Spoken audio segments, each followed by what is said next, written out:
ലോക കേരള സഭയുടെ ഉദ്ഘാടന സമ്മേളനവും സെമിനാറും ഒഴിവാക്കി കുവൈറ്റ് ദുരന്തത്തിന്റെ പശ്ചാത്തലത്തിലാണ് തീരുമാനം. 14-15 തീയതികളിൽ ലോക കേരള സഭ നടക്കും.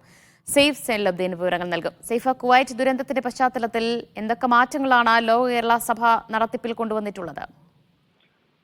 ഇവർ നാളെ വൈകുന്നേരം 5 മണിക്കായിരുന്നു ലോക കേരള സഭയുമായി ബന്ധപ്പെട്ട ഉദ്ഘാടനം തീരുമാനിച്ചിരുന്നത്. കനകക്കുന്നിൽ മുഖ്യമന്ത്രി പിണറായി വിജയനാണ് ഉദ്ഘാടനത്തിന് നേതൃത്വം വഹിക്കാൻ വേണ്ടി തീരുമാനമെടുക്കുകയും അതുമായി ഔദ്യോഗിക അറിയിപ്പ് പുറത്തുവരികയും ചെയ്തത്.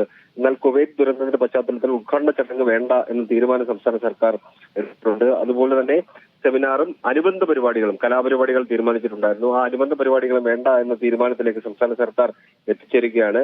14-15 തീയതികളിൽ ലോക കേരള സഭ നേരത്തെ തീരുമാനിച്ച പോലെ തന്നെ നടക്കും. അതിനൊപ്പം തന്നെ 14-15 തീയതിയിൽ കലാപരിപാടികൾ തീരുമാനിച്ചിട്ടുണ്ട്. ആ പരിപാടികൾ കൂടി വേണ്ട എന്ന തീരുമാനത്തിലേക്ക് സംസ്ഥാന സർക്കാർ എത്തിച്ചേരുകയാണ് ചെയ്യുക.